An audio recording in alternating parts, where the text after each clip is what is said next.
lumapit kayo sa akin at kayo ay maligtas, kayong mga tao sa buong daigdig. Walang ibang Diyos maliban sa akin. Ako ay tapat sa aking pangako at di magbabago, at tutuparin ko ang aking mga pangako. Lahat ng tao ay luluhod sa aking harapan at mangakong sila'y magtapat sa akin. So ito isang panawagan, mga kapatid, hindi lang sa bayang Israel, na ito po ay sulat ni Propeta Isaiah, kung hindi para sa ating lahat, dahil ang sinabi niya sa talata, lumapit kayo sa akin at kayo'y maligtas, kayong mga tao sa buong daigdig. So kasama tayo dito, mga kapatid. Gusto ng Panginoon na tayo po ay lumalapit sa Kanya upang tayo ay maligtas. Ano ba yung kaligtasan? Hindi lang kaligtasan ng ating kaluluwa o yung espiritual na buhay, dahil alam natin na niligtas na tayo sa Panginoon dahil sa Kanyang biyaya, kagandahang loob na binibigay niya sa atin.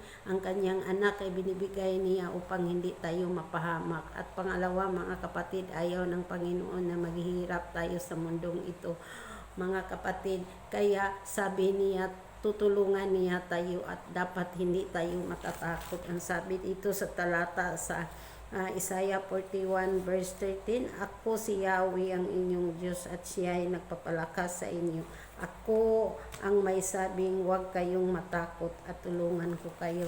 So napakaganda na namang pangako ng Panginoon sa panahon na tayo ay nanghihina, mga kapatid. Huwag tayong matakot, huwag tayong mangangamba, dahil sabi niya, tutulungan ko kayo. Kaya sinabi niyang lumapit kayo sa akin, dahil siya ang Diyos na tumutupad sa kanyang pangako. Diba? Ang sabi dito sa 23, ako ay tapat sa aking pangako at di nagbabago, at tutuparin ko ang aking pangako. So ang Panginoon ay tinutupad niya ang kanyang pangako. Pag sinabi niya na lalapit kayo sa akin, so tayo po ay lalapit at handa siyang makinig sa atin. Ganun tayo kamahal ng Panginoon, dahil tayo po ay nilikha at kawanis ng Panginoon.